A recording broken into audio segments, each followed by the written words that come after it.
Behind the scenes, key takeaways from Washington's Thursday night loss to Green Bay.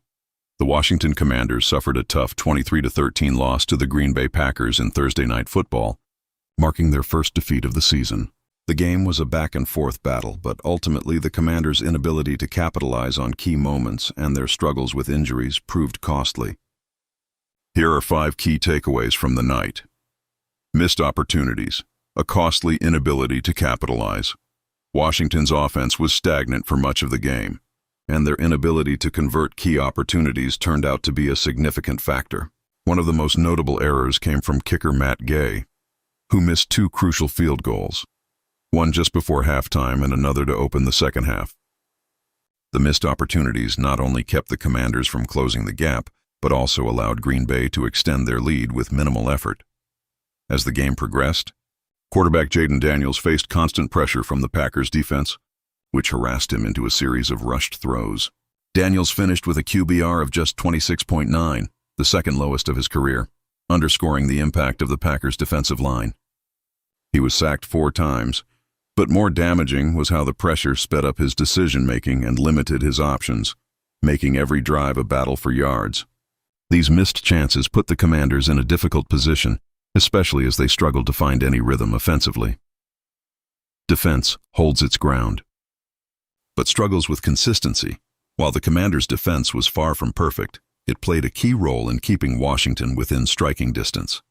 Rookie Trey Amos made an impressive 4th down pass breakup to deny the Packers a touchdown early in the game, providing a momentum boost. Additionally, the defense managed to limit Green Bay's ground game for much of the first half, with running back Josh Jacobs finding little success on the ground. Washington also forced 3 punts and held Green Bay to a field goal inside the red zone. However, despite these bright spots, the defense was often exposed during crucial moments. Green Bay managed to score 2 long touchdowns on drives of 96 and 92 yards, fueled by explosive plays. Washington's inability to consistently stop these types of drives hurt their chances at a comeback. While the defense did step up at times, their inability to fully contain Green Bay's offense when it mattered most ultimately led to a 3-score deficit that the Commanders couldn't overcome. Backbreaking mistakes. Green Bay's explosive plays even.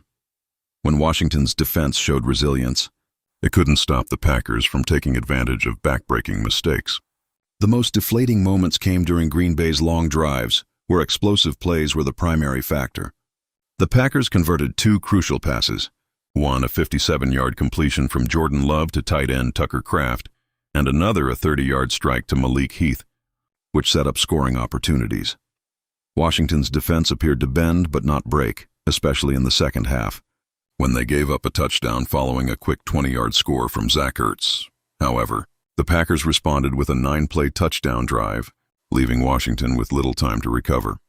Despite moments of strong play, the Commanders were unable to string together enough stops at pivotal moments. Injuries pile up. Key players knocked out of the game. The Commanders' injuries were another significant factor in their loss. Running back Austin Ekeler and defensive end Deatrick Wise Jr. were carted off the field with serious injuries, Ekeler suffering an Achilles issue while making a cut, and Wise injuring his quad while attempting to block an extra point. The loss of Ekeler, a key offensive weapon, could be a substantial blow to the team moving forward. Additionally, other players including Noah Brown, Brandon Coleman, and Trey Amos sustained injuries during the game, with both Brown and John Bates being ruled out with groin injuries. While Washington has over a week to recover before their next game, the team will have to closely monitor these injuries and make necessary adjustments to ensure their key players can return to form. Big picture, long-term. Outlook for the Commanders. While Thursday night's loss was tough to digest, it's essential to keep the larger picture in mind. Commanders head coach Dan Quinn acknowledged the team's shortcomings post-game, emphasizing that there is plenty of time to course-correct. The Commanders will return home for Week 3, facing a tougher stretch of games that will challenge both their offensive and defensive units. The Commanders' offense has struggled with continuity, in part due to limited practice time together during training camp. Meanwhile, their defense has shown promise but is still adjusting to several new additions. As the team faces a tougher schedule, including matchups with top-tier teams, these growing pains are expected. However, Washington still has ample time to fix these issues and set themselves up for a playoff push later in the season. Conclusion. The road ahead for Washington is filled with both challenges and opportunities. They will need to address the missed chances and injuries from Thursday's game while also building on the solid moments their defense displayed. With 15 games still remaining, there's plenty of time for the Commanders to turn things around and make a strong push for the playoffs. Want to stay up to date with the latest Commanders news and analysis? Like, subscribe, and become part of our community that lives and breathes the NFL, where the action never stops and the story is always unfolding.